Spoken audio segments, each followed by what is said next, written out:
Hello kids, हम लोग कक्षा 12वीं एनसीईआरटी जीव विज्ञान का आज 9वां चैप्टर शुरू कर रहे हैं, खाद्य उत्पादन में वृद्धि की कार्यनीति। तो देखिए, जैसा आपको पता है कि आज हमारे भारत की जो जनसंख्या है 2021 चल रहा है, इस समय है करीब 140 करोड़। जब हमको आजादी मिली थी तो हमारे भारत की जनसंख्या थी 33 करोड़। उस समय 1947 में उस 33 करोड़ जनसंख्या के लिए भी हमारे देश में पर्याप्त खाद्यान्न उत्पादित नहीं हो पा रहा था और हमको बहुत सारे खाद्यान्न विदेशों से आयात करना पड़ता था। और कई बार तो ऐसा हुआ है कि जब हम ये खाद्यान्न आयात किए हैं तो उसके साथ कुछ खरपतवार के बीज भी आ गए हैं, जिसके कारण से हमारे देश में उन खरपतवारों की जो पैदाइश है बहुत ज्यादा बढ़ गई है। जैसे गाजर घास है, आपने देखा होगा, या फिर जो वाटर हाइसिंथ है, जलकुंभी है ना। इसके अलावा एक बार तो ऐसा हुआ था कि उसमें गेहूं के एक बोरे में एक मरा हुआ चूहा निकला था और उसमें प्लेग का इन्फेक्शन था, और उससे जब प्लेग फैला था तो उस समय 10 लाख लोग प्लेग से मरे थे। खैर, ये अलग बात है। तो आजादी से लेकर के अभी तक करीब 70-75 सालों में हमारे देश ने बहुत तरक्की की है खाद्य उत्पादन के मामले में, और तब हम 33 करोड़ के लिए उत्पादित नहीं कर पा रहे थे। आज हम लोग 140 करोड़ के लिए भी उत्पादित कर पा रहे हैं। इसके अलावा हम लोग विदेशों को भी कुछ खाद्यान्न निर्यात करते हैं। तो ये जो वृद्धि हुई है, ये एक रणनीति के तहत वृद्धि हो पाई। ये अलग बात है कि उस रणनीति में हमने कुछ बातों का ख्याल नहीं रखा, जैसे हमने अत्यधिक रासायनिक खाद और रासायनिक कीटनाशकों का प्रयोग कर दिया, और ये आज हमारे देश के लिए बहुत खतरनाक साबित हुआ है। लेकिन उस समय की रणनीति के हिसाब से सही था। जब हमने ग्रीन रिवॉल्यूशन यानी कि हरित क्रांति चलाया, उस समय हम इन चीजों की जो उपयोगिता है उसको सही मान के हमने उसका प्रयोग किया था और खाद्यान्न उत्पादन में अत्यधिक वृद्धि कराया, जिसके परिणाम स्वरूप आज देश में ज्यादातर लोगों के पास खाने के लिए अनाज है। ठीक है, तो खाद्य उत्पादन में वृद्धि की कार्यनीति, हम किस तरह से कार्यनीति बनाएंगे, किस तरह से स्ट्रेटजी बनाएंगे कि खाद्यान्न उत्पादन हमेशा बढ़ता रहे, क्योंकि देश की जनसंख्या बहुत तेजी से बढ़ रही है। ये तो आपको भी पता है कि हर साल भारत में करीब 1.5 से 2 करोड़ लोग पैदा हो जाते हैं, नए बन जाते हैं, मतलब बढ़ जाती है जनसंख्या, जबकि मरने वालों की संख्या उसकी तुलना में 1/3 से भी कम है।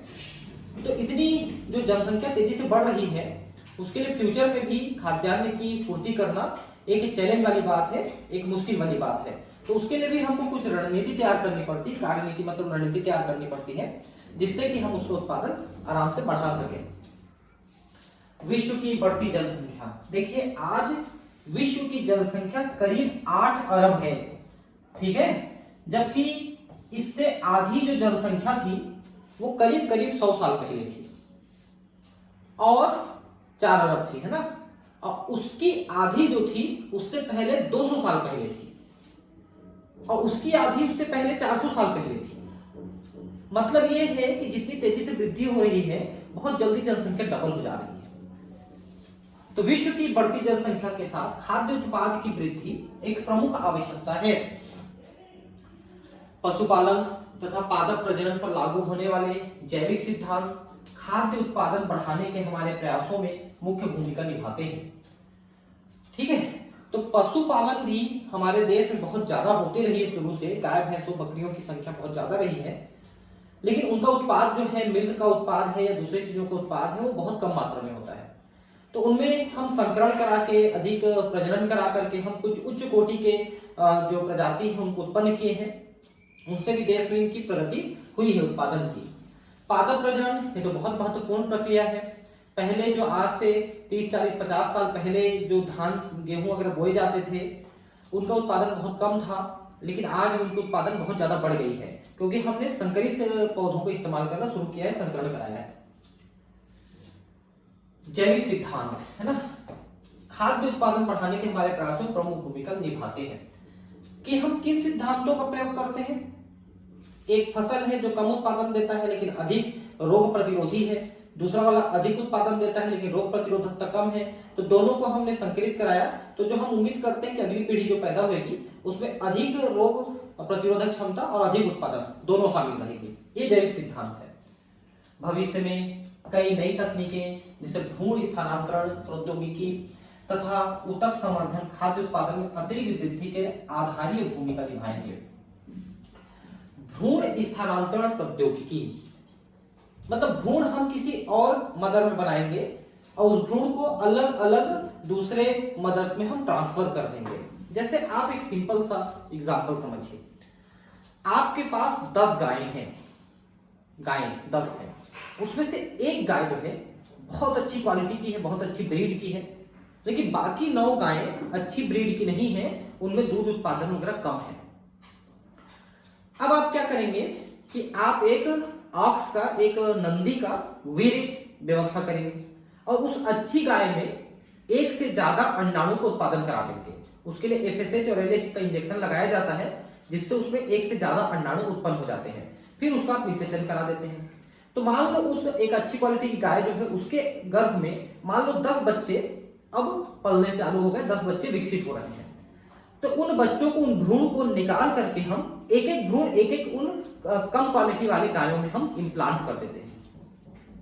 तो जो कम क्वालिटी वाली गायें हैं अब केवल वो सरोगेट मदर यानी किराए की मां जैसे काम करेंगे और उन भ्रूणों का सिर्फ लालन पालन करेंगे। उनके जीन्स या खराब जीन्स उनमें नहीं आएंगे, सिर्फ पालन पोषण करेंगे। और जब उनसे वो बच्चे पैदा होंगे तो 10 बच्चे जो हैं वो अच्छी क्वालिटी वाली मां के बच्चे जैसे रहेंगे।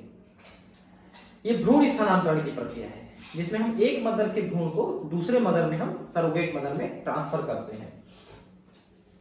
ऊतक संवर्धन क्या है? ये पादप में ज्यादातर उपयोग किए जाते हैं कि अच्छी क्वालिटी का एक पादप है तो उसके जो विभाजनशील ऊतक है उसको निकाल करके उसकी कोशिकाओं को अलग अलग माध्यम में रख देते हैं, तो उन कोशिकाओं से वृद्धि करके एक एक नए नए पादप पैदा हो जाते हैं। टिश्यू कल्चर कहते हैं ना जिसको, उससे अच्छी क्वालिटी के बहुत सारे पादप आपको मिल जाएंगे। पशुपालन, पशुपालन शुरू से ही हमारे देश में क्या पूरे विश्व में जो है एक प्रमुख उद्योग रहा है। इससे हमको दूध की प्राप्ति होती है, मांस की प्राप्ति होती है और जो बर्ड वगैरह पालते हैं उनसे अंडों की भी प्राप्ति होती है। तो इनका हमारे देश की आर्थिक प्रगति में बहुत योगदान रहा है शुरू से। और अगर हम इस फील्ड में काम करते हैं और अधिक से अधिक उत्पादन देने वाले पशुओं को हम विकसित कराते हैं तो हमारे देश की प्रगति बहुत तेजी से हो सकती है। क्योंकि आज भी हमारे देश की जो करीब 60-70% जनसंख्या है वो गाँव में निवास करती है और गाँव में वो आसानी से पशुपालन कर सकते हैं। तो अच्छी क्वालिटी की गाय, अच्छी क्वालिटी के भैंस ये हम अगर उपलब्ध करा दें तो पशुपालन के जरिए हमको बहुत सारी आर्थिक उन्नति मिल सकती है। पशुपालन पशु प्रजनन तथा पशुधन वृद्धि की एक कृषि पद्धति है। ठीक है, तो पशुओं को विकसित करना भी कृषि का ही हिस्सा है। यह किसानों के लिए एक प्रमुख निपुणता तथा वैज्ञानिकों के लिए कला है। तो किसानों को मालूम है कि हमको किस तरह से जानवरों को पालना है और उनका प्रयोग हमको कैसे गोबर खाद बनाने वगैरह में करना है, ये कुछ हद तक उनको पता है। अगर हम उनको थोड़ा सा और ट्रेन कर दें तो इसको और बेहतर ढंग से उपयोग कर सकते हैं। पशुपालन का संबंध पशुधन जैसे भैंस, गाय, सुअर, घोड़ा, भेड़, ऊंट, बकरी आदि के प्रजनन तथा उनकी देखभाल से होता है जो मानव के लिए लाभप्रद है। तो पशुपालन में तो हम इन पशुओं का ज्यादातर पालन पोषण करते हैं, जिससे भैंस और गाय का पालन तो बहुत ज्यादा बड़े स्तर में होता है। सुअर, घोड़ा, भेड़, ऊंट ये भी अलग अलग राज्यों में अलग अलग जगहों पे इनका पालन पोषण होता है। यदि विस्तृत रूप से देखा जाए तो इनमें कुक्कुट तथा मत्स्य पालन भी शामिल है। कुक्कुट मतलब मुर्गी पालन। मुर्गी पालन आप देखना कि जो लोग मुर्गी खाते हैं वो लोग अपने घरों में 2-4 मुर्गियां पालते हैं। वैसे तो मुर्गी पालन केंद्र जो होते हैं जिसको अपन पोल्ट्री फार्म कहते हैं, वहां पर हजारों लाखों की संख्या में मुर्गियां पालन करते हैं और उनसे अंडे और मांस की बिक्री करते हैं। मत्स्य पालन जिसमें हम फिशरी कहते हैं, फिशरी में हम मछलियों को पालते हैं। तो आजकल हम इसको फिशरी के साथ हम इसको एक्वाकल्चर कहने लगते हैं, क्योंकि जो जल है, वाटर है, इसमें हम बहुत सारे प्रकार के जलीय जीवों का पालन कर सकते हैं, जिसमें झींगा है, केकड़ा है, मछली है ना, ये सब चीजों का पालन हम कर सकते हैं। इसका परिणाम यह होता है कि हमको एक तो मछलियों के लिए भी खाना उपलब्ध हो जाता है और साथ में हम उनको भी बेच करके अच्छा पैसे कमा सकते हैं। मात्स्यिकी में मत्स्यों यानी मछलियों, मृदु कवची मोलस्क, तथा क्रस्टेशियन, प्रॉन, क्रैब आदि का पालन पोषण, उनको पकड़ना बेचना आदि शामिल है। तो मोलस्क क्या है?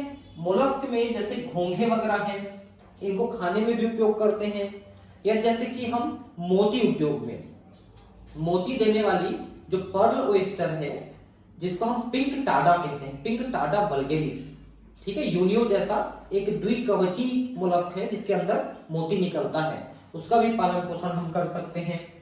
क्रस्टेशियन, देखिए क्रस्टेशिया फाइलम आर्थ्रोपोडा की एक वर्ग है, उसके अंतर्गत ये सब जंतु आते हैं। प्रॉन मतलब झींगा और क्रैब मतलब केकड़ा, इनको बहुत स्वाद लेके लोग खाते हैं, इनकी सब्जी वगैरह बना करके, इनका पालन पोषण शामिल है। अति प्राचीन काल से मानव द्वारा मधुमक्खी, रेशम कीट, झींगा, केकड़ा, मछलियां, पक्षी, सुअर, भेड़, ऊंट आदि का प्रयोग उनके उत्पादों दूध, अंडे, मांस, ऊन, रेशम, शहद आदि को प्राप्त करने के लिए किया जाता है। तो अब इनमें ऐसा कोई चीज नहीं है जो आप नहीं जानते हैं।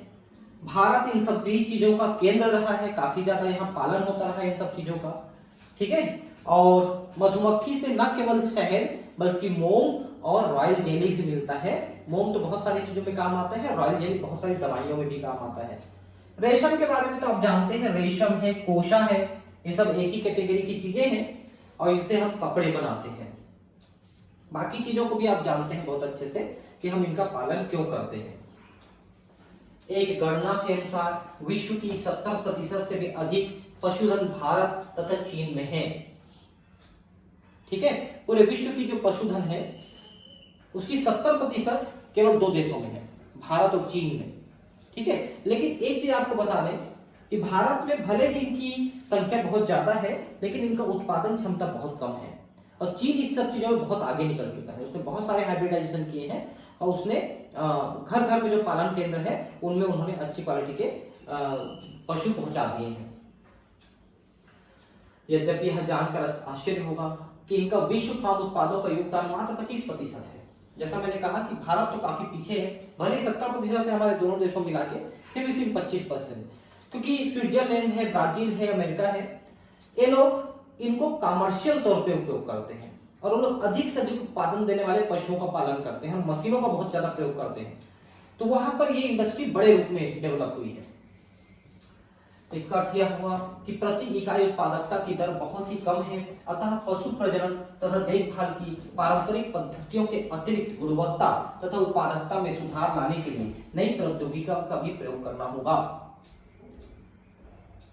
ठीक है। तो नई प्रौद्योगिकी है, अनुवांशिक अभियांत्रिकी है, इनका प्रयोग करना बहुत जरूरी है ताकि हम उनकी क्वालिटी सुधार सकें, क्योंकि भारत में भी ऐसे बहुत सारी देशी नस्लें हैं जो अच्छे दूध देते हैं, अच्छे उत्पादन देते हैं, जैसे गीर है, साहिवाल है ना। ये लोग अच्छे उत्पादन देने वाले गाय भैंसों की जो प्रजाति है, इनका हम उपयोग कर सकते हैं हमारे बाकी प्रजातियों के जीन्स को सुधारने के लिए, उनकी उत्पादकता को सुधारने के लिए। फार्म तथा फार्म पशुओं का प्रबंधन, देखिए फार्म क्या है, जैसे हम डेयरी फार्म कहते हैं या पोल्ट्री फार्म कहते हैं, तो वहां पर हम बड़ी संख्या में इन पशुओं का, इन जंतुओं का पालन पोषण करते हैं, उनकी देखभाल करते हैं, उनसे उत्पादन प्राप्त करते हैं और हम मार्केट में बेचते हैं। तो अगर हम इसको बहुत अच्छे से तकनीकी रूप से डेवलप करके हम पालते पोसते हैं तो ये बहुत प्रॉफिटेबल बिजनेस हो जाते हैं। तो इनको डेवलप कराना, जैसे गवर्नमेंट भी इसमें काफी सहायता करती है। फार्म प्रबंधन की पारंपरिक पद्धतियों की एक व्यावसायिक पहुंच होनी चाहिए जिससे हमारे खाद्य उत्पादन को और अधिक आवश्यक बढ़ावा मिल सके, क्योंकि अगर आपका जो व्यू है वो व्यावसायिक नहीं है, कॉमर्शियल नहीं है, सिर्फ अपने उपयोग के लिए, जैसे हमारे भारत में अधिकांश गरीब लोग क्या करते हैं, अपने घर में 2-4 बकरियां पाल लेते हैं, 2-4 मुर्गियां पाल लेते हैं, 1-2 गाय भैंस पाल लेते हैं, जिससे उनके अपने खाने पीने की जरूरत तो पूर्ति हो जाती है, लेकिन वो लोग उसको बेचने की कंडीशन में नहीं आ पाते हैं। और अगर बेचने कंडीशन में आ भी जाते हैं तो बहुत कम संख्या में बेच पाते हैं। तो हम इसको धीरे धीरे व्यवसायिक तरीके से अपना सकते हैं कि हम उसका व्यवसाय करें तो हम अधिक से अधिक लाभ प्राप्त करेंगे और हम उसकी वृद्धि करा पाएंगे। यह सोच होना हमारी जरूरी है। आइए विभिन्न पशु फार्म प्रणाली में कुछ प्रबंधन प्रक्रियाएं जिन्हें प्रयोग में लाया जाता है उन पर विचार विमर्श करें। पहला डेयरी फार्म प्रबंधन।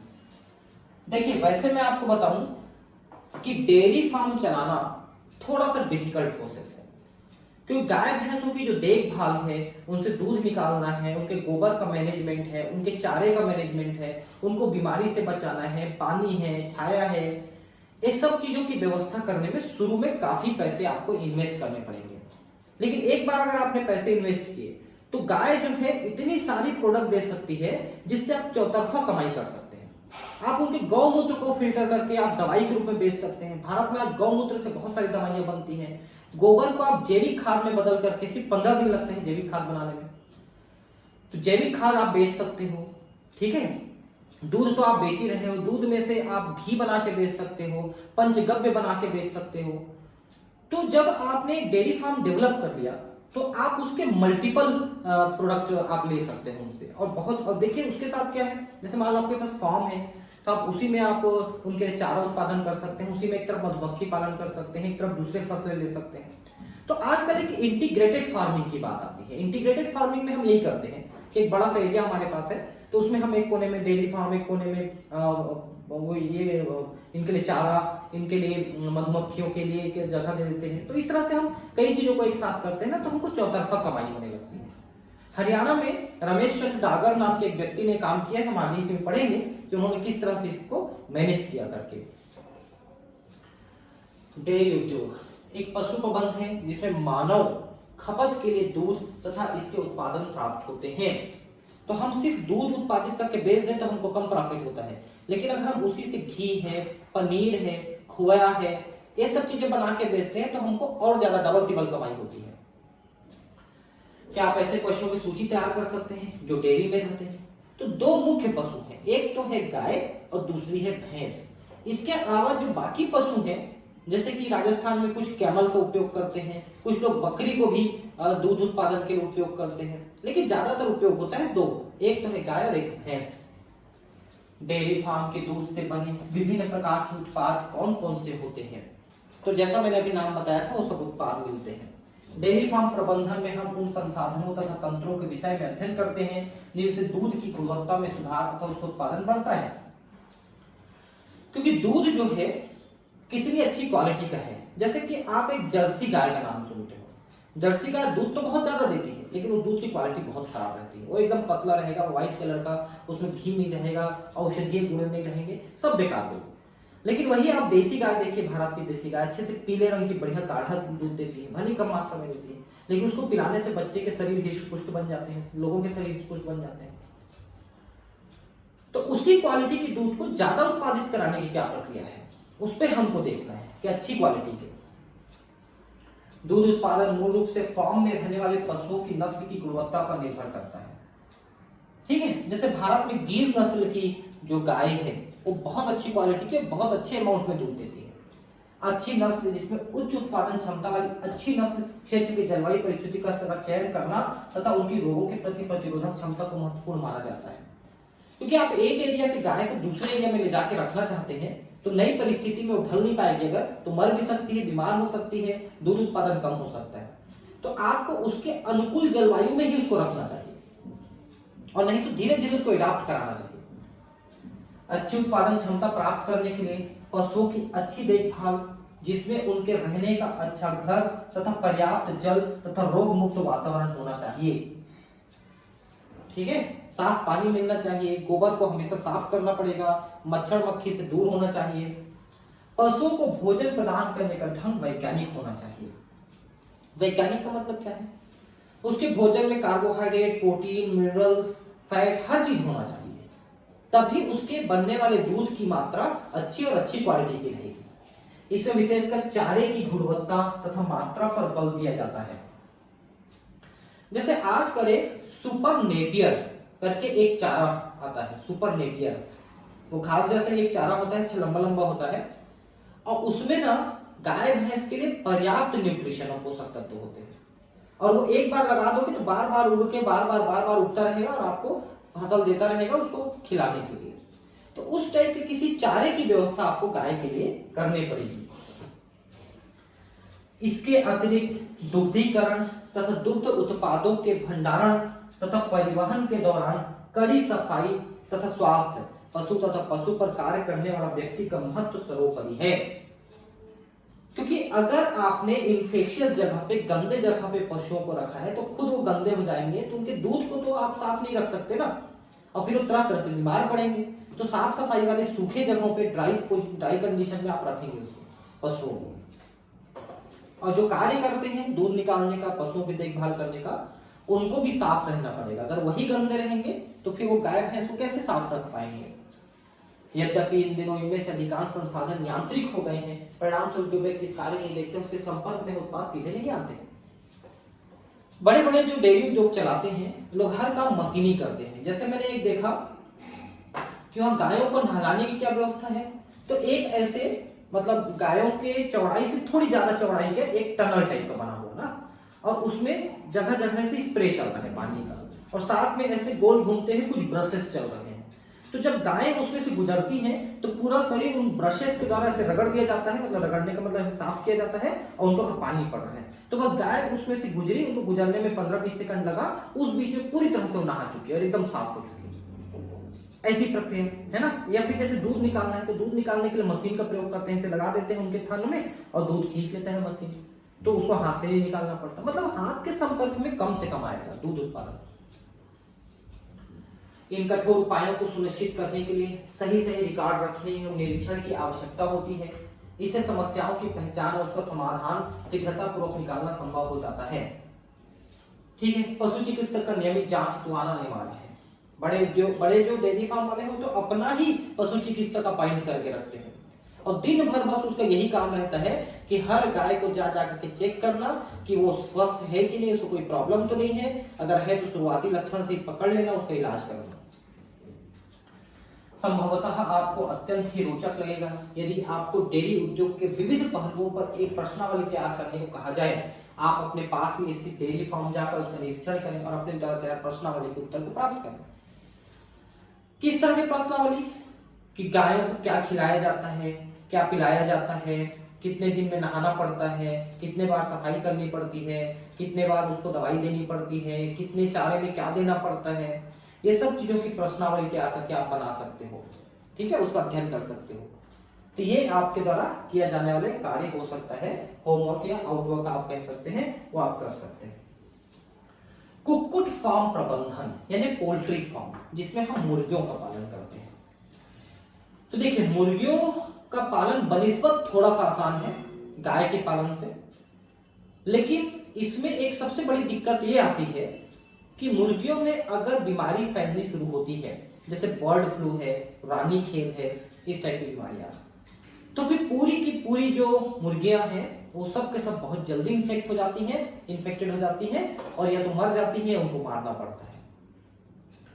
बाकी चीजों की दृष्टि से देखें अगर, तो ये थोड़ा सा आसान प्रक्रिया होती है।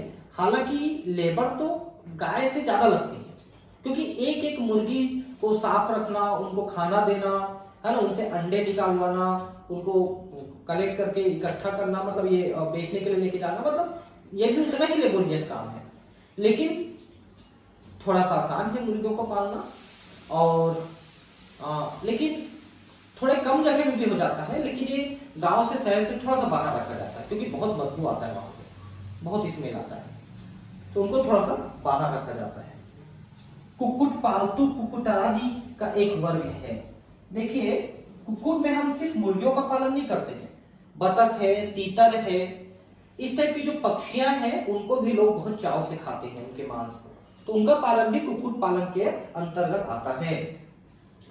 तो कुक्कुट जिनका प्रयोग भोजन के लिए अथवा उनके अंडों को प्राप्त करने के लिए किया जाता है, प्रारूप रूप से कुक्कुट यानी कि आपका मुर्गी है, बतख है, कभी कभी टर्की और गीज भी शामिल है। बहुधा कुक्कुट शब्द का प्रयोग केवल इन पक्षियों के मांस के लिए ही किया जाता है, परंतु सामान्यतः अन्य पक्षियों का मांस भी इसमें शामिल है। अगर आप मांस के लिए किसी भी पक्षी का पालन करते हैं, मांस के लिए अंडे के लिए, तो कुक्कुट पालन के अंतर्गत आएगा। तो आजकल तो बहुत सारे पक्षियों का पालन करते हैं लोग, शौकिया तौर पे अलग अलग तरीके से पक्षियों के मांस को खाते हैं। रेस्टोरेंट वगैरह में भी अलग अलग बहुत सारे पक्षियों के मांस उपलब्ध होने लग गए हैं। भले ही महंगे रहते हैं, हालांकि मैं आपको बताऊं कि मैं तो शुद्ध शाकाहारी हूँ, मैं तो अंडे भी नहीं खाता हूँ, और सुबह का बना हुआ भोजन शाम को भी नहीं खाता हूँ, क्योंकि उसमें इतने ज्यादा जीवाणु विकसित हो जाते हैं कि वो भी नॉन वेज हो जाता है। तो मैं तो इस लेवल का वेजिटेरियन हूँ। फिर भी अब ये सब चीज़ों की जानकारी, चूंकि बायोलॉजी का टीचर रहा हूँ, मैं स्टूडेंट रहा हूँ, तो मैं ये सब चीज़ों की थोड़ी जानकारी इकट्ठी करता हूँ। डेयरी उद्योग की भांति कुक्कुट फार्म प्रबंधन के लिए भी उपयुक्त नस्लें, सही सुरक्षित फार्म की परिस्थितियां, सही आहार, जल, सफाई एवं स्वस्थ रहना बहुत महत्वपूर्ण घटक है। तो इन सब चीजों का तो मुर्गी पालन केंद्र में भी ध्यान देना है। अगर एक भी मुर्गी बीमार है और आपने उसको सही टाइम पे नहीं हटाया तो बाकी मुर्गियों को तुरंत बीमार कर देगी। आपने टेलीविजन की खबरों अखबारों में बर्ड फ्लू वायरस के बारे में तो अवश्य देखा होगा। अभी भी बर्ड फ्लू फैला था कुछ दिन पहले ही, हजारों लाखों मुर्गियों को दफना दिया गया। इससे देश भर में सनसनी और डर का वातावरण उत्पन्न हो जाता है। इसके परिणाम स्वरूप अंडों एवं चिकन की खपत पर भयंकर प्रभाव पड़ता है। आपको बता दें, जब कोरोना शुरू हुआ तो कोरोना के बारे में भी थोड़ा हल्ला कर दिया गया कि मुर्गियों से फैल सकता है करके। तो जो मुर्गियों का मांस 125-150 रुपए किलो का बिकता था, वो 20 रुपए किलो का बिकने लग गया। तब भी लोग खरीदने से डरने लग गए। बहुत सारे लोग तो मुझसे पूछते थे कि सर आप बताइए कि अभी मुर्गी खाना उचित है कि नहीं है। तो मैं उनको ये जवाब देता था, भैया अभी देखो कोरोना के बारे में ज्यादा कुछ पता नहीं चल पाया है, लेकिन मैं आपको इतना बोल सकता हूँ कि अच्छे से भूंज करके अच्छे से पका के आप खाएंगे तो आप सुरक्षित रहेंगे। तो उन्होंने तो भरपूर लुत्फ उठाया। फिर वो आज बताते हैं ये सर हम तो पिछले 6 महीने में बहुत खाए हैं, क्योंकि बहुत फ्री बराबर मिला है और हम अच्छे से पका खाए हैं बिना डरे। और एक बार पका खा लिया तो हमारा डर भी निकल गया, उसके बाद हमने भरपूर खाया है। ऐसा लोग बताते रहे। इसके बारे में और अधिक जानने का प्रयत्न करो और विचार विमर्श करके पुष्टि करो कि उत्पन्न डर का वातावरण कहां तक सही था। तो बर्ड फ्लू, एक तो बर्ड फ्लू जो होता है उसके वायरस मानव पे बहुत कम प्रभाव डालते हैं। दूसरा ये है कि कोई भी फ्लू है, कुछ भी है, अगर आप उसके मांस को बढ़िया से पका खाते हो, अच्छे से भून के खाते हो, तो बर्ड फ्लू का आपके ऊपर असर नहीं हो सकता। इसलिए बहुत ज्यादा डरने की बात नहीं थी, लेकिन लोगों के मन में डर आ जाता है तो क्या करेंगे? क्योंकि अगर बहुत सारी मुर्गियां हैं आपके फार्म में और वो बिक नहीं पा रही हैं, तो आप कहां तक उनको खिलाओगे? क्योंकि बहुत ज्यादा खर्चे होते हैं उनको खिलाने पिलाने में। तो फिर उनको मार करके कुछ दिनों के लिए खत्म कर देते हैं डेयरी फार्म को। फिर उसके बाद जब नॉर्मल माहौल हो जाता है तो फिर उनको डेवलप करते हैं। यदि कुछ कुक्कुट संक्रमित हो तब इस फ्लू को फैलने से किस प्रकार रोकेंगे? तो इसको फैलने के से रोकने का सीधा तरीका है कि जो मुर्गी इन्फेक्टेड है उसको सीधा जला दिया जाए, और जला करके आप चाहे तो उसको खा सकते हैं, कोई दिक्कत नहीं जले हुए मांस को, मतलब अगर पका हुआ मांस टाइप का है। लेकिन अगर नहीं खाएं तो ज्यादा उचित है, क्योंकि अगर उसमें वायरस बचा है, हालांकि बर्ड फ्लू मानव के शरीर में उतना जल्दी प्रभाव नहीं डालता है, वो बर्ड फ्लू है, ठीक है, लेकिन फिर भी थोड़ा बहुत खतरा हो सकता है, तो आप ना ही खाएं तो ज्यादा अच्छा है और सुरक्षित रहें। वैसे भी मैं आपको बताऊं कि मांस खाना कोई स्वास्थ्य के लिए लाभदायक नहीं होता बहुत ज्यादा, ठीक है, वो मानव को जितना लाभ देता है उतना ही हानि भी देता है मांस, क्योंकि हमारा जो डाइजेस्टिव सिस्टम है वो मांस के लिए नहीं बना है। वो मतलब ज्यादातर शाकाहारी खाना, जो पका हुआ शाकाहारी खाना होता है, उसको पचाने के लिए बना हुआ है। मानवहार शाकाहार है, मांसाहार नहीं है। अब है पशु प्रजनन। तो अभी हमने बात किया था कि जो पशु हैं उनके वंश को, उनकी क्वालिटी को सुधारने के क्या तरीके हैं। तो हम उनको अच्छे नस्ल के पशुओं के साथ प्रजनन कराएं तो उनकी अगली पीढ़ी की नस्लें सुधर सकती हैं। तो हम अलग अलग क्वालिटी वाले, अलग अलग ब्रीड वाले पशु को लाते हैं और उनसे प्रजनन कराते हैं। जैसे आप अपने गांव में देखे होंगे कि सरपंच है, सचिव है, उप सरपंच है, उनके घर में एक अच्छी क्वालिटी का नंदी होगा, सांड होगा, वो गवर्नमेंट देती है, और उस सांड को उस गांव के जितने भी गायें होती हैं उनको निषेचित कराने की जिम्मेदारी दी जाती है, और लोगों को समझाते हैं कि भाई अपनी गाय को आप इसी सांड से निषेचित करवाएं, तो उससे जो बच्चे होंगे आगे चल के, जो बछड़े होंगे, बछड़ियां होंगी, वो बढ़िया क्वालिटी की होंगी। तो गांव वाले भी समझते हैं और वो लोग उससे निषेचित करवाते भी हैं, तो उनकी अगली पीढ़ी की नस्लें थोड़ी सी सुधर जाती हैं। तो इस तरह से अगर हम प्रयास करें तो हमारे देश में जो पशु हैं उनकी नस्लें धीरे धीरे सुधर जाएंगी और हम भी विश्व में सिरमौर रहेंगे ये सब चीजों के उत्पादन में, जिसके लिए अभी और कुछ इंतजार करना पड़ेगा। पशु प्रजनन पशुपालन का एक महत्वपूर्ण पहलू है। पशु प्रजनन का उद्देश्य पशुओं के उत्पादन को बढ़ाना तथा उनके उत्पादों की वांछित गुणवत्ता में सुधार कराना है। क्योंकि बहुत लो क्वालिटी के पशु हमारे पास हैं, तो उनकी क्वालिटी सुधारना बहुत जरूरी है। किस किस्म के लक्षणों को प्राप्त करने के लिए हम पशु प्रजनन करते हैं? क्या लक्षणों का चयन पसंद के पशुओं से अलग है? भाई सीधा सा मतलब ये है कि आप अगर गाय पाले हुए तो निश्चित है कि गाय से आप ज्यादा से ज्यादा दूध प्राप्त करना चाहोगे, भैंस से दूध प्राप्त करना चाहोगे। मुर्गी पाले हो तो या तो अधिक अंडे या अधिक मांस प्राप्त करना चाहोगे। सुअर पाले हो तो अधिक मांस प्राप्त करना चाहोगे, बकरी से मांस प्राप्त करना चाहोगे। तो आप क्या प्राप्त करना चाहते हो, ये तो आप जो पशु पाल रहे हो उससे क्या उत्पादन लेना चाह रहे हो उस पर निर्भर करेगा। हम नस्ल शब्द से क्या समझते हैं? नस्ल का मतलब है उसके प्रजाति, मतलब उसकी क्वालिटी वाली, कि किस क्वालिटी का प्रजाति है वो उसकी नस्ल कहलाएगी। पशुओं को वह समूह जो वंश तथा सामान्य लक्षणों जैसे सामान्य दिखावट, आकृति, आकार, स्वरूप आदि में समान हो, एक नस्ल के कहलाते हैं। ठीक है, तो एक जैसे आपने गिर नस्ल का गाय कहा तो गिर नस्ल की गाय लगभग एक जैसे दिखेंगी, या साहीवाल कहा तो साहीवाल नस्ल की एक जैसे दिखेंगी। आप अपने क्षेत्र के फार्म के पशुओं को कुछ सामान्य नस्लों के नामों का पता लगाएं। तो देखिए भारत में ज्यादातर जो पशु घर घर पाए जाते हैं वो तो देसी नस्ल के हैं। बाकी आप अगर देखें तो जर्सी हो सकती है, यॉर्कशायर हो सकती है, हाइब्रिड हो सकती है ना, और गिर, साहीवाल, है ना, ये सब बहुत सारे नस्ल हो सकते हैं। कुछ के नाम हम आगे पढ़ेंगे। एक ही नस्ल के पशुओं के मध्य जब प्रजनन होता है तो वह अंतः प्रजनन कहलाता है, जबकि भिन्न भिन्न नस्लों के मध्य प्रजनन करा जाए वह बहिर्प्रजनन कहलाता है। आउटब्रीडिंग, इनब्रीडिंग और आउटब्रीडिंग। जैसे देसी गाय है और देसी सांड है, उन दोनों का प्रजनन करा देंगे तो अंतः प्रजनन हो। लेकिन मान लो कि देसी गाय है और गिर नस्ल का सांड है या कोई दूसरे नस्ल का सांड है, उनका प्रजनन कराएंगे तो बहिर्प्रजनन होगा। अलग अलग प्रजाति, अलग अलग नस्ल होनी चाहिए, तो उनके जो बच्चे होंगे वो अधिक विकसित प्रकार के होंगे। एक चीज आपको बता दें कि हमारे देश में देसी पशुओं की नस्ल क्यों खराब हुई? वो अंतः प्रजनन के कारण से खराब हुई। क्योंकि जब आप पीढ़ी दर पीढ़ी अंतः प्रजनन कराते रहते हो तो उनकी क्वालिटी जो है, उनके गुण जो है धीरे धीरे कमजोर पड़ने लगते हैं और परिणाम स्वरूप उनकी नस्ल धीरे धीरे खराब होने लगती है, केवल अंतः प्रजनन कराते रहेंगे। इसलिए बहिर्प्रजनन बीच बीच में होना आवश्यक है, जिससे उनके जो नस्ल है उसमें दूसरे जीन्स भी आ सके और वो जीन्स उनके नस्लों को अधिक विकसित करा सके, अधिक सुधार सके। इनके लिए हमको बहिर्प्रजनन बीच बीच में कराना चाहिए।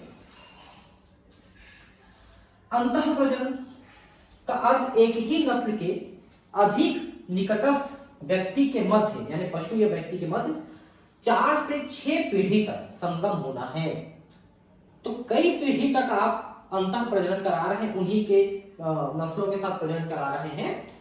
तो इसका एक फायदा ये भी है कि उसमें दूसरे गुण नहीं आते हैं, तो इनके अपने अगर बहुत अच्छे गुण हैं तो वो सलामत रहते हैं। लेकिन इसका नुकसान क्या है कि धीरे धीरे अच्छे गुण भी इसमें कमजोर पड़ने लगते हैं अंतः प्रजनन से। तो कुछ अच्छाइयां भी हैं, कुछ बुराइयां भी हैं। प्रजनन की कार्यनीति निम्न प्रकार से होती है। एक नस्ल से उत्पन्न किस्म का नर तथा उत्तम किस्म की मादा को पहले अभी निर्धारित किया जाता है। मतलब ये है कि पहले ये छांटा जाता है नर और मादा को अच्छे स्वास्थ्य वाले, अच्छी नस्ल वाले, फिर उनका प्रजनन कराया जाता है एक ही नस्ल में, है ना। मतलब उनके स्वास्थ्य और जो प्रोडक्शन है वो ज्यादा होना चाहिए। ऐसे नर और मादा को एक ही नस्ल में चुना जाता है और फिर उनका संगम कराया जाता है। ऐसे संगम से जो संतति उत्पन्न होती है उस संतति का मूल्यांकन किया जाता है तथा भविष्य में कराए जाने वाले संगम के अत्यंत उत्तम किस्म के नर तथा मादा की पहचान कर ली जाती है। हर पीढ़ी में ये करना है कि जो पीढ़ी उत्पन्न हो रही है उसमें से अच्छे नर और मादा को चुनते हैं, फिर उनका प्रजनन अगली पीढ़ी के लिए कराते हैं, फिर उसमें जो बच्चे पैदा होते हैं उनमें से अच्छे को चुनते हैं। तो पीढ़ी दर पीढ़ी का हम इस तरह से करा रहे हैं तो भी इनके नस्लों में थोड़ी सुधार देखने को मिल सकती है, लेकिन फिर भी अंतः प्रजनन जो है अंततः आपको बहुत ज्यादा लाभ नहीं दे पाती है। पशुओं में श्रेष्ठ मादा, चाहे वह गाय अथवा भैंस हो, प्रति दुग्धीकरण पर अधिक दूध देनी चाहिए। ठीक है, हर बार वो अधिक दूध देनी चाहिए। जैसे गिर गाय मैं आपको बता रहा हूं एक बार में 25 से 30 लीटर तक दूध देती है, दोनों टाइम पे 40-50 लीटर तक दूध देती है। दूसरी ओर सांड में श्रेष्ठ अन्य नरों की तुलना में श्रेष्ठ किस्म का संतुलित प्रजनन उत्पन्न करने की क्षमता होनी चाहिए। तो सांड भी अच्छे किस्म का होना चाहिए, ठीक है, तभी उनके बच्चे अच्छे किस्म के होंगे। सांड कमजोर है, आप देखे होंगे कि हमारे घरों में, भारतीय में या कहीं भी जो बच्चे पैदा होते हैं वो माँ बाप सदृश होते हैं। अगर माँ बाप कमजोर बीमार टाइप के हैं तो बच्चे भी उसी तरह के कमजोर होते हैं, लेकिन माँ बाप स्वस्थ हैं, हृष्ट पुष्ट हैं, तो फिर बच्चे भी वैसे हृष्ट पुष्ट पैदा होते हैं। इसलिए पहलवानों घर में पहलवान जैसे बच्चे पैदा होते हैं, कमजोर घर में कमजोर जैसे बच्चे पैदा होते हैं। तो इसलिए जब आप पशुओं का प्रजनन कराते हैं तो आप अच्छे गुण वाले पशु लेकर के उनका प्रजनन कराते हैं। मेंटल द्वारा विकसित समयुग्मजी शुद्ध वंशक्रम अध्याय 5 में वर्णित का पुनः स्मरण करें। शुद्ध समयुग्मजी शुद्ध वंशक्रम, जैसे आपने कैपिटल टी या स्मॉल टी लिया था, ये समयुग्मजी थे, इनमें सिर्फ अपने गुण थे, ठीक है, इसमें दूसरे के गुण नहीं आए थे। जबकि कैपिटल टी स्मॉल टी जो है ये संकरित था, इसमें दो के गुण आ गए थे। तो शुद्ध वंशक्रम का मतलब ये वाला है समयुग्मजी, जिसमें दोनों जीव किसी भी गुण के वो अपने जीव हो, तो इन्हें शुद्ध वंशक्रम कहते हैं, जिसमें दूसरे का मिक्सिंग नहीं हो पाता है। और ये पीढ़ी दर पीढ़ी अगर अंतः प्रजनन करते हैं तो इनके अपने गुण बने रहते हैं, लेकिन कमजोर पड़ते जाते हैं, जैसा मैंने कहा। ठीक इसी ही प्रकार की कार्यनीति का प्रयोग मटरों की भांति पशुओं में भी शुद्ध वंशक्रम विकसित करने में किया गया है, ठीक है, पीढ़ी दर पीढ़ी। अंतः प्रजनन समयुग्मता को बढ़ावा देता है, मतलब वही कैपिटल टी स्मॉल टी समयुग्मता है, तो इनको बढ़ावा देता है, क्योंकि दूसरे के जीन नहीं आ पा रहे हैं तो सिर्फ उन्हीं के जीन रह जाएंगे, तो वो समयुग्मता है। इस प्रकार यदि हम किसी भी प्रकार के पशु में शुद्ध वंशक्रम विकसित कराना चाहते हैं तो अंतः प्रजनन आवश्यक है। भाई आपके पास जो पशु है उसके अधिकांश गुण अच्छे क्वालिटी के हैं, आप नहीं चाहते कि दूसरे गुण आके मिले, क्योंकि दूसरे के खराब गुण आके उसमें मिल जाएंगे तो आपके अच्छे गुण खत्म हो जाएंगे। तो फिर आप शुद्ध वंशक्रम बनाना चाहते हो, फिर आप वो अंतः प्रजनन पीढ़ी दर पीढ़ी कराते हो, लेकिन उनमें भी अच्छे गुणों वाले को ही चुन चुन कर प्रजनन कराते हो, तो उनका जो गुण है वो कमजोर नहीं भी पड़ता है कई पीढ़ी तक, ठीक है, इसलिए अच्छे क्वालिटी के पशुओं का चयन करना पड़ता है। अंतः प्रजनन हानिप्रद अप्रभावी जीव जो चयन द्वारा निष्कासित किए जाते हैं उन्हें उद्भासित करता है, ठीक है। तो अब चुन चुन करके गुणों को ले रहे हैं, तो जो हानिकारक गुण वाले पशु हैं उनको आप प्रजनन की अनुमति नहीं देते हैं, और इसलिए खराब गुण वाले पीढ़ी अगली पीढ़ी में नहीं पैदा होते हैं। यह श्रेष्ठ किस्म के जीनों के संचयन में तथा कम वांछनीय जीनों के निष्कासन में सहायता प्रदान करता है। भाई जो जीन आप नहीं चाहते हो, जो गुण नहीं चाहते हो, वो धीरे धीरे पीढ़ी दर पीढ़ी निकल जाता है। अतः यह तरीका जहां प्रत्येक पद पर चयन हो वहां अंतः प्रजात व्यष्टि की उत्पादकता बढ़ाती है, ठीक है। तो अंतः प्रजनन हो रहा है, व्यष्टि का मतलब है पॉपुलेशन, जनसंख्या, वो बढ़ते जाती है। यद्यपि अंतः प्रजनन में यदि लगातार सतत बनी रहे, विशेषकर निकट अंतः प्रजनन से सामान्यतः जनन क्षमता और यहां तक की उत्पादकता घटने लगती है। इसे अंतः प्रजनन अवसादन यानी इनब्रीडिंग डिप्रेशन कहते हैं। इसी बात को मैं अभी जिक्र कर रहा था कि कई पीढ़ी तक अंतः प्रजनन कराओगे तो उनके गुण कमजोर पड़ने लगते हैं। इसी को अंतः प्रजनन अवसादन, अवसादन मतलब नीचे गिरना, अवसादन बैठना मतलब डिप्रेशन, नीचे आ रहा है, अच्छे गुण कमजोर पड़ने लगते हैं। जब कभी यह समस्या के रूप में सामने आए तब प्रजनन व्यष्टि के चयनित पशुओं का उसी नस्ल के असंबद्ध श्रेष्ठ पशुओं से संगम कराया जाए। तो देखिए एक ही नस्ल में भी कुछ अलग अलग गुण वाले पशु होते हैं, आप उनका प्रजनन कराओ ना, उससे आपको यह फायदा होगा कि अंतः प्रजनन इन ब्रीडिंग की जो समस्या है वो धीरे धीरे हल हो जाती है, ठीक है। इससे सामान्यतः जनन क्षमता तथा उत्पादन दोनों को बनाए रखने में सहायता मिलती है। तो अंतः प्रजनन अवसादन एक बहुत बड़ी समस्या है। लगातार एक ही तरह के पशुओं का प्रजनन आप कराओगे तो कुछ पीढ़ियों बाद उनके गुण कमजोर पड़ने लगते हैं, वही जो है अंतः प्रजनन अवसादन कहलाता है। बहिर्प्रजनन, बहिर्प्रजनन का मतलब कि एक ही नस्ल है लेकिन उनके जो गुण है थोड़े बहुत अलग है। उससे उनके नस्लें तो वही रहेंगी, जैसे गिर है तो गिर ही रहेगी, लेकिन उसके कुछ अलग अलग गुण हैं तो वो बच्चों में आने लगते हैं। उससे हमको कुछ और फायदा हो सकता है। बिना किसी संबंध वाले पशुओं के मध्य होने वाला प्रजनन ही बहिर प्रजनन होता है। पहले लोग अपने एक दूसरे से प्रजनन नहीं करते थे, वो अपने में कर रहा था, उन दोनों में करा रहे हैं। इसमें एक नस्ल की, परंतु इनका पूर्वज सामान्य नहीं होना चाहिए, अथवा भिन्न भिन्न नस्लों का प्रजनन अथवा भिन्न प्रजातियों अंतः विशिष्ट संकरण की व्यवस्था भाग लेती है। तो हम अलग प्रजाति को भी ले सकते हैं, जैसे गिर प्रजाति का हम देसी के साथ करा दें, या साहीवाल के साथ करा दें, या फिर यार्कशायर के साथ करा दें, या जर्सी के साथ करा दें, तो फिर वो भिन्न प्रजाति हो जाएगी। ठीक है, तो इनकी ब्रीड अलग अलग ले सकते हैं या एक ही ले सकते हैं, उसमें अंतर होना चाहिए। तो बहिर्प्रजनन का मतलब कहीं न कहीं दोनों के बीच में कुछ न कुछ अंतर है, तभी उनका प्रजनन होगा, वो बहिर्प्रजनन कहलाएगा।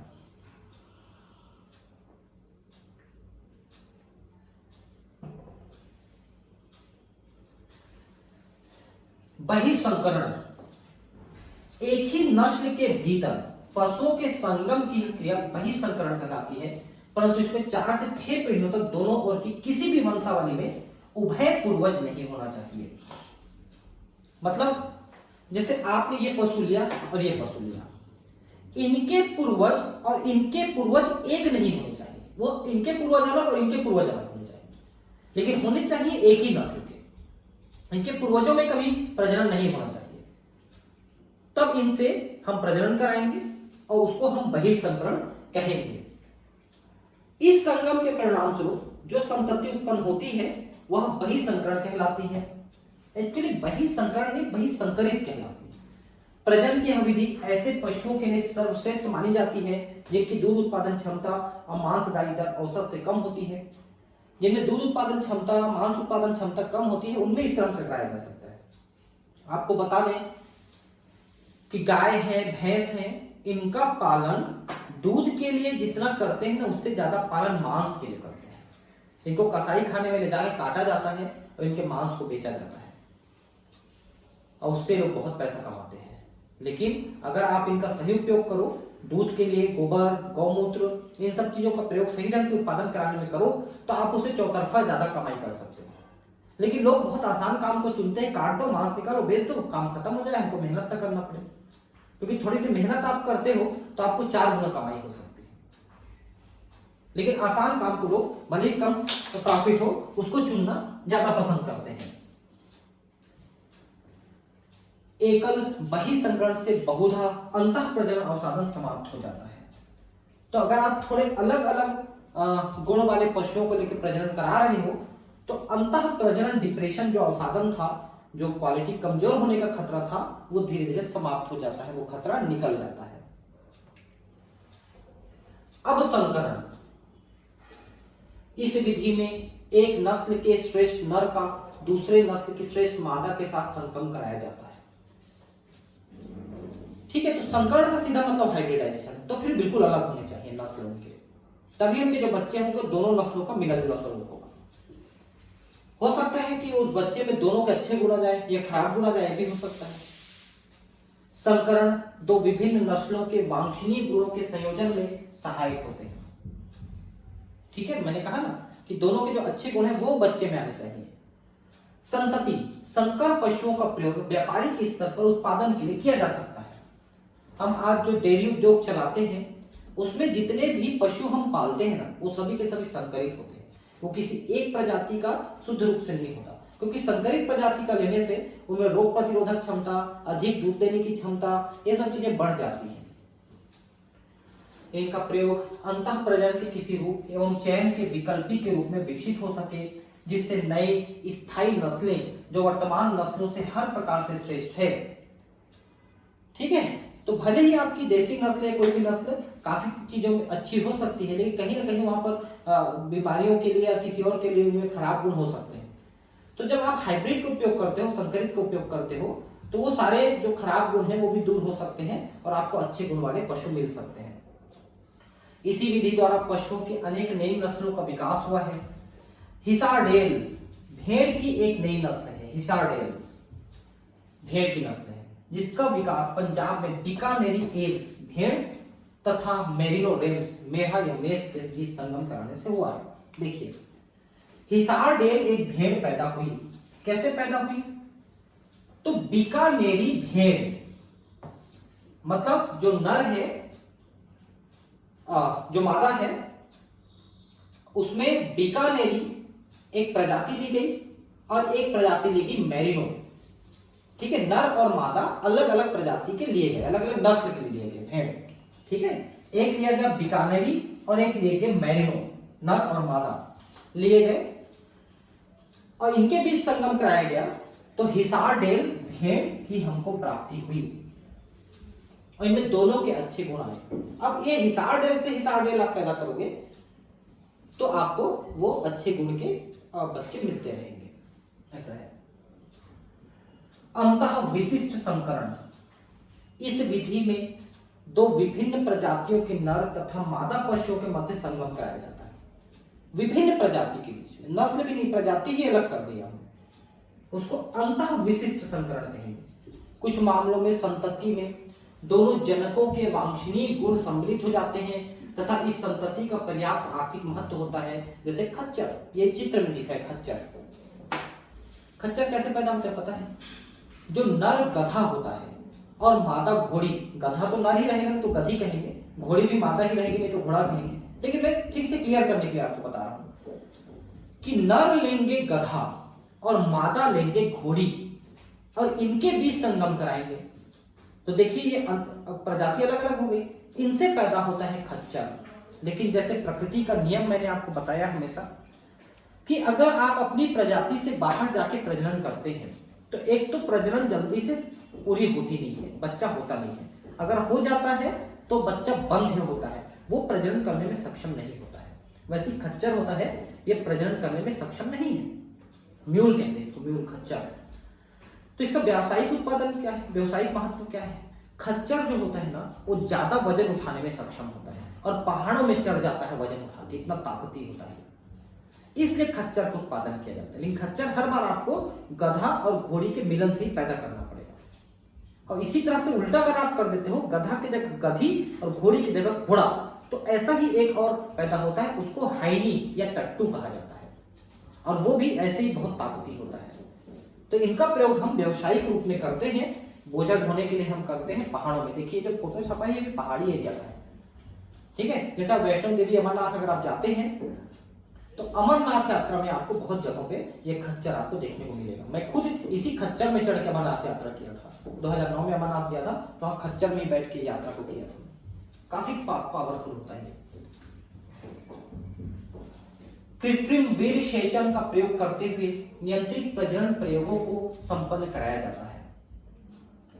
तो अब देखिए कि मान लो आपको अच्छे नस्ल का सांड आपको नहीं मिल रहा है और आप उसको दूर से लाना ले जाना नहीं करना चाहते, तो आप क्या करोगे, किसी दूसरे शहर में जो अच्छे नस्ल का है उससे आप वीर्य लेकर के आ जाओगे और अपनी गाय को निषेचित करा दोगे। आजकल ये प्रक्रिया चलती है। तो सरकारी तौर पे भी ये प्रक्रिया होती है और कुछ प्राइवेट के लोग भी ये प्रक्रिया करते हैं कि अपने अच्छी क्वालिटी का सांड है, अच्छी क्वालिटी का भैंसा है, तो उसके वीर्य को लेकर के वाइल में भर के कुछ रुपए लेकर के बेचते हैं। ठीक है, और उसको आप ले जा सकते हो और बर्फ के वाइल में रख करके ले जा सकते हो उसको डिब्बे में, और उससे आप अपने गाय का प्रजनन करा सकते हो।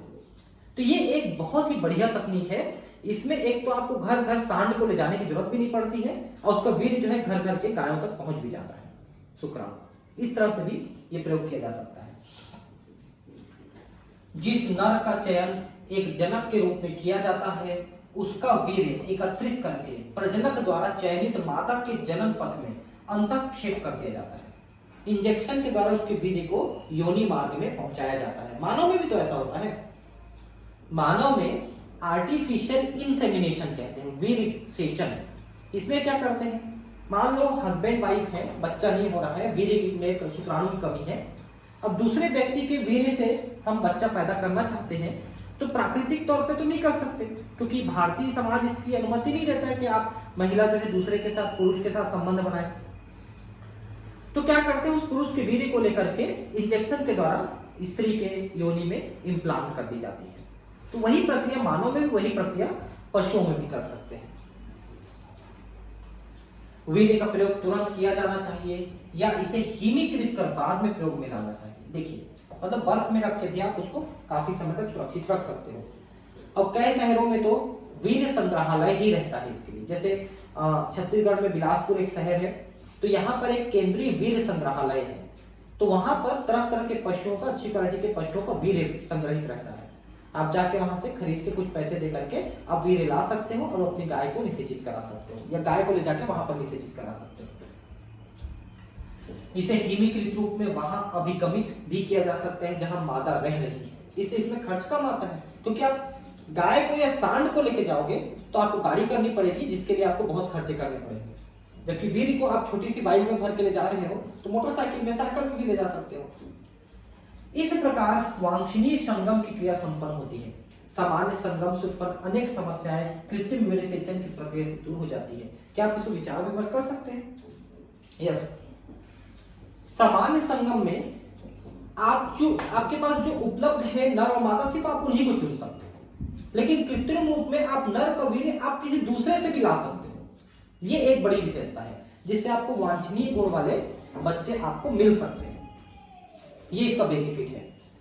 यद्यपि कृत्रिम वीर्यसेचन की क्रिया को अपनाया जाता है, फिर भी बहुधा परिपक्व नर तथा मादा पशु और मध्य होने वाले संगम से उत्पन्न संकरण की दर से मिलने वाली सफलता कुछ कम ही होती है। क्योंकि आप एक चीज समझ लीजिए कि मान लो इस पशु में यानी मादा में कुछ अच्छे कुछ खराब गुण हैं, इस नर में भी कुछ अच्छे कुछ खराब गुण हैं। आप उनका संकरण कर रहे हैं, आप चाहते हो कि इसके अच्छे और इससे अच्छे दोनों के अच्छे गुण आ जाए बच्चे में। कोई जरूरी है क्या? नहीं है, क्योंकि खराब गुण भी आ सकते हैं। तो ये बड़ी प्रॉब्लम होती है। तो इसमें क्या करते हैं, कई बार हम प्रजनन कराते हैं तो उससे हमको ये अभिलाक्षणिक गुण जो है वो हमको मिलने लग जाते हैं कि जो हम चाहते हैं वही हमको मिले। ये कई बार के प्रयास में सफल भी हो जाता है। संकरों के सफल उत्पादन में सुधार लाने के लिए अन्य विधियों का भी प्रयोग किया जाता है, जैसे मल्टीपल ओव्यूलेशन, एम्ब्रियो ट्रांसफर तकनीक गौ पशुओं में सुधार का एक कार्यक्रम है।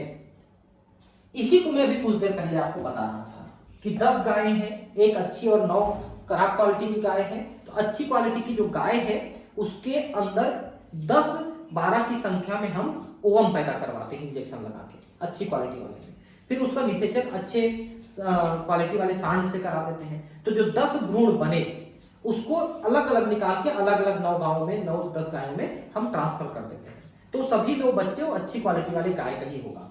तो मल्टीपल ओव्यूलेशन, मल्टीपल मतलब बहुत सारे, ओव्यूलेशन मतलब अंडाणु का निर्माण, ठीक है, और एम्ब्रियो ट्रांसफर भ्रूण का अंतरण। इस विधि में एक गाय में ऊतक परिपक्वन तथा उच्च अंडोत्सर्जन को प्रेरित करने के लिए, देखिए इसके लिए हम FSH नाम का इंजेक्शन लगाते हैं। के लिए जब FSH प्रकार का हार्मोन दिया जाता है, सामान्यतः प्रति चक्र में एक अंडे की तुलना में 6 से 8 अंडे उत्पन्न हो जाते हैं। पशु को या तो सर्वोत्कृष्ट सांड अथवा कृत्रिम वीर्यसेचन द्वारा संगमित कराया जाता है। 8 से 32 कोशिका अवस्थाओं वाले निषेचित अंडों को बिना शल्य चिकित्सा से प्राप्त कर प्रतिनियुक्त मादा में स्थानांतरित कर दिया जाता है। तो जो भ्रूण विकसित हुए हैं 8-10 की संख्या में, 6-8 की संख्या में, उन भ्रूणों को 8 से 32 कोशिकाओं की अवस्था में, क्योंकि जो भ्रूण है पहले तो एक कोशिका बनी, अंडाणु शुक्राणु के निषेचन से एक कोशिका, वैसे दूसरी फिर तीसरी, तो 6 से 8 युग्मनज बने। फिर उनमें विभाजन शुरू हुआ, तो भ्रूण में विभाजन होकर बहुत सारी कोशिकाएं बनती हैं। तो एक एक भ्रूण के अंदर इतनी कोशिकाएं, उनको निकाल के अपन दूसरे गाय में इम्प्लांट कर सकते हैं। उसके लिए आपको ऑपरेशन करने की जरूरत नहीं, वेजाइना से ही उसको निकाला जा सकता है और दूसरी माताओं में उनको ट्रांसफर कर सकते हैं, जिनकी गुण अगर अच्छे नहीं है तो भी दिक्कत नहीं, क्योंकि आपको अच्छे गुण वाले बच्चे पैदा होंगे। आनुवांशिक मादा उच्च अंडोत्सर्जन के दूसरी पारी के लिए उपलब्ध हो जाती है। अब उसको हम जो अच्छी वाली गाय है उसको हम पूरा खाली कर देते हैं ताकि हम दोबारा उसमें ये प्रक्रिया करा सके। मतलब वो सिर्फ भ्रूण बना के दे रही है और उनके भ्रूणों को हम कमजोर क्वालिटी वाले गायों में ट्रांसफर कर रहे हैं, तो उनमें भी अच्छी क्वालिटी के वो बच्चे पैदा हो रहे हैं। जो भ्रूण हमने ट्रांसफर किए वो अच्छी क्वालिटी के। यह प्रौद्योगिकी गौ पशु, भेड़, खरगोश, भैंस, घोड़ी आदि में प्रदर्शित की जा चुकी है। तो इन सभी जानवरों में, जंतुओं में ये कर सकते हैं। उच्च दुग्ध उत्पादन वाली नस्ल की मादाओं तथा उच्च गुणवत्ता वाले मांस यानी कम वसा वाला मांस प्रदान करने वाली नस्लों के बैलों को सफलतापूर्वक जनित किया गया है, जिससे अन्य अल्पकाल में ही बड़ी संख्या में गौ पशु प्राप्त हुए हैं। इस तरह से हम अच्छी गुणवत्ता वाले पशु प्राप्त करते हैं। नेक्स्ट है मधुमक्खी पालन। देखिए, मधुमक्खी पालन में शुरुआत में थोड़ा ज्यादा प्रयास लगता है, क्योंकि उनके लिए घरों का निर्माण करना, फिर उनमें मधुमक्खियों की व्यवस्था करना, ये सब चीजों में हमको ज्यादा मेहनत करना पड़ता है। बहुत ज्यादा इन्वेस्टमेंट तो नहीं है पैसे का, लेकिन मेहनत बहुत है शुरू में। क्योंकि इसके लिए ना जो डिब्बे आते हैं, मधुमक्खी पालन के अलग अलग डिब्बे आते हैं, उनकी व्यवस्था करनी पड़ती है। वो कुछ पैसे में आते हैं या आपको बनवाने पड़ते हैं। फिर उनमें मधुमक्खी ला करके रखना, यानी रानी मधुमक्खी की व्यवस्था करना, वो उसकी व्यवस्था मुश्किल हो जाती है। फिर धीरे धीरे वो जब विकसित हो जाते हैं तो आपका काम थोड़ा सा कम हो जाता है, तब आपको प्रॉफिट देने लगता है। क्यों? क्योंकि मधुमक्खी ही अब आपके लिए मेहनत करेगी और शहद इकट्ठा करेगी। बस आपको उनमें से शहद निकालने की प्रक्रिया के लिए आपको लेबर रखना पड़ेगा, शहद निकालिए और बेचिए।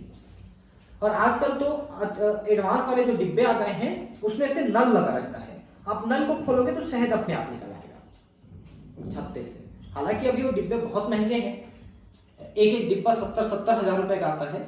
उतना इन्वेस्टमेंट करना भारत में मुश्किल है थोड़ा सा, इसलिए वो अभी थोड़ा सा 2-4 साल और लगेगा। जब वो सस्ते डिब्बे आ जाएंगे उसी तरह के, तो वो आपके इस्तेमाल होंगे। शहद के उत्पादन के लिए मधुमक्खियों के छत्तों का रख रखाव ही मधुमक्खी पालन अथवा मौन पालन है। तो मौन नहीं, ये मोम पालन है एक्चुअली। अब मौन पालन लिखा है तो हो सकता है ये भी हो, जिसको अपन बी कीपिंग कहते हैं। यह प्राचीन काल से चला आ रहा है कुटीर उद्योग है, क्योंकि न केवल शहद बल्कि उससे हमको मोम भी प्राप्त होता है। और रॉयल जेली जो सिर्फ क्वीन यानी रानी मधुमक्खी खाने की होती है, उसको हम निकाल लेते हैं अगर, तो वो एक अच्छी क्वालिटी की दवा का कार्य करता है। शहद उच्च पोषक महत्व का एक आहार है तथा औषधियों की देसी प्रणाली आयुर्वेद में भी इसका प्रयोग किया जाता है। आयुर्वेद में तो ज्यादातर दवाएं शहद में ही घोल के ली जाती है, और उसका जो गुण है बहुत ज्यादा बढ़ा देता है शहद। ठीक है, मैं भी काफी प्रयोग करता हूँ शहद का, अश्वगंधा वगैरह लेता हूँ। अभी कोरोना काल में काफी अश्वगंधा के चूर्ण मैंने खाए हैं शहद में, अभी भी खाता हूँ, उसी से मैं कोरोना से बचा रहा। मधुमक्खियां मोम भी पैदा करती हैं, जिसका कांतिवर्धक वस्तुओं की तैयारी तथा विभिन्न प्रकार के पॉलिश वाले उद्योगों में प्रयोग किया जाता है। मतलब कॉस्मेटिक्स, कांतिवर्धक मतलब कॉस्मेटिक्स, सौंदर्य प्रसाधन। और पॉलिश करने वाले उद्योग मतलब घिस करके साफ करने वाले उद्योग। शहद की बढ़ती हुई मांग ने मधुमक्खियों को बड़े पैमाने पर पालने के लिए बाध्य किया है, तो आज ये एक बड़ा उद्योग बन चुका है। हालांकि देखिए, जो बड़ी बड़ी कंपनियां हैं जो शहद बेचती हैं आपको डिब्बों में, बॉटल्स में, उन्होंने मिलावट करना शुरू कर दिया। और बड़ी बड़ी कंपनियों के भरोसे में आप उनको खरीद लेते हैं, तो वो कंपनियां क्या करने लग गई हैं कि शहद को कृत्रिम तौर पे बनाने लग गई हैं। तो वास्तव में जो असली शहद निर्माता है वो बेचारे नुकसान में आने लग गए। तो अब ये उद्योग जो है अभी रिसेंटली 2-4 सालों में थोड़ा सा बैक चला गया है। शहद उत्पादक वाले जो लोग हैं वो लोग बताते हैं कि हमको नुकसान हो रहा है इससे, क्योंकि वो लोग सस्ता शहद बेच रहे हैं, हम ओरिजिनल शहद बेचते हैं थोड़ा महंगा पड़ता है। अब लोग तो नहीं समझते ना इस चीज को, जो पब्लिक खरीदती है वो तो बड़ी कंपनी देखती है कि हाँ इतनी बड़ी कंपनी तो शहद अच्छा होगा ऐसा समझती है, जबकि पूरा शुगर रहता है। ठीक है, लेकिन फिर भी अब ये उद्योग काफी बड़े रूप में है। यह उद्योग चाहे लगभग बृहद पैमाने पर क्यों ना हो, एक आयजनक व्यवसाय बन चुका है। क्योंकि शहद का निर्माण तो मधुमक्खी मेहनत करके कर रही है ना, आपको तो बना के दे रही है वो, बस आपको निकाल के बेचना है। मधुमक्खी पालन का व्यवसाय किसी भी क्षेत्र में जहां जंगली झाड़ियां, फलों के बगीचे, लहलाती फसलों के पर्याप्त कृषि क्षेत्र या चारागाह हो, वहां किया जा सकता है। क्योंकि मधुमक्खी शहद कहां से इकट्ठा करेगी? फूलों से इकट्ठा करेगी। तो जहां पर पेड़ पौधे रहेंगे, फूल रहेंगे, वहीं से तो शहद बन सकती है। मरुस्थल में कहां से शहद बनेगी? मर जाएगी बेचारी, कई किलोमीटर दौड़ेगी तो कहां से शहद इकट्ठा कर पाएगी? आधा किलो शहद के लिए 20,000 फूलों की जरूरत पड़ती है। अब सोचिए कि आधा किलो शहद कैसे इकट्ठा कर पाएगी बेचारी। मधुमक्खी की बहुत सी प्रजातियां होती है जिन्हें पाला जा सकता है। इसमें एपिस इंडिका अत्यंत ही सामान्य प्रजाति है। मैं आपको बता दूं, एपिस इंडिका, एपिस मिलीफेरा, एपिस डॉर्सेटा, ये कई स्पीसीज है। तो जो जंगली स्पीसीज है एपिस डॉर्सेटा है, जो सबसे बड़ी होती है और सबसे ज्यादा शहद बनाती है, एपिस डॉर्सेटा। लेकिन वो जंगली है और आक्रमण करती है, और कर दिया तो मर जाएगा आदमी, इसलिए उनको लोग नहीं पालते हैं। अपन पालते हैं एपिस इंडिका को, जो कि सीधी मधुमक्खी होती है, अटैक नहीं करती है, बढ़िया शहद देती है, हालांकि थोड़ी कम देती है। मधुमक्खी के छत्तों को किसी के घर के आंगन तथा बरामदों अथवा यहाँ तक कि छत पर भी रखा जा सकता है। मधुमक्खी पालन में अत्यधिक श्रम की आवश्यकता नहीं होती, क्योंकि उस श्रम को मधुमक्खी कर रही है। मधुमक्खी पालन यद्यपि अपेक्षाकृत आसान है, परंतु इसके लिए विशेष प्रकार के ज्ञान की आवश्यकता होती है तथा कई संगठन इस पालन की शिक्षा प्रदान करते हैं। सफल मधुमक्खी पालन के निम्नलिखित बिंदु अत्यंत महत्वपूर्ण है। पहला, मधुमक्खियों की प्रकृति तथा स्वभाव का ज्ञान, क्योंकि अगर आपने गलत मधुमक्खी चुनी है तो अटैक कर सकती है। मधुमक्खी के छत्तों को रखने के लिए उपयुक्त स्थान का चयन, क्योंकि इसके लिए थोड़ा सा सुरक्षित जगह होना चाहिए जिसमें धूप, पानी, हवा सब कुछ बराबर मात्रा में मिले। बहुत ज्यादा खुले में या बहुत ज्यादा धूप में वो खराब हो सकते हैं, तो उनके लिए छाया करने की व्यवस्था, ये सब चीजों की व्यवस्था थोड़ी बहुत होनी चाहिए। मधुमक्खियों के समूह या दल को पकड़ना तो अपने छत्ते में रखना, क्योंकि अगर आप मधुमक्खी ही नहीं पकड़ पाओगे तो उनको विकसित कैसे कराओगे। विभिन्न मौसमों में छत्तों का प्रबंधन, क्योंकि बारिश में, गर्मी में, ठंड में आप कैसे मैनेज करोगे, तो इसीलिए डिब्बे रखते हैं ताकि ज्यादा बारिश हो तो अंदर रखा जा सके, है ना, ठंड है तो धूप में रखा जा सके, ज्यादा गर्मी है तो छाया कर किया जा सके। इसीलिए इनको अपन अगर पेड़ों के नीचे पाला जाए, पेड़ों के नीचे, तो पेड़ के नीचे यानी पेड़ में उनके लिए उचित स्थान होता है, वो सब चीजों के लिए बैलेंस्ड होता है। तो आप देखना कि मधुमक्खी का जो छत्ता होता है पेड़ों में लटका होता है जनरली। शहद तथा मोम का रख रखाव तथा एकत्रीकरण, ये भी आपको जानकारी में रहना चाहिए। मधुमक्खी हमारे बहुत सी फसलों जैसे सूर्यमुखी, सरसों से नाशपाती के लिए परागणक है, क्योंकि पॉलिनेशन जो होता है, परागकणों का ट्रांसफर जो होता है, वो मधुमक्खी बहुत बड़ी संख्या में करते हैं, उससे हमारे फसल भी ज्यादा होने लगते हैं। पुष्पीकरण के समय यदि इन छत्तों को खेतों के बीच रख दिया जाए तो इससे पौधों की परागण क्षमता बढ़ जाती है और फसल और शहद दोनों के उत्पादन में सुधार हो जाता है, क्योंकि अच्छा परागण होगा तो ज्यादा फसल पैदा होगी। ठीक है, तो अगली क्लास में हम इसको फिशरी को पढ़ेंगे। मिलते हैं अगली क्लास में। Thank you, bye.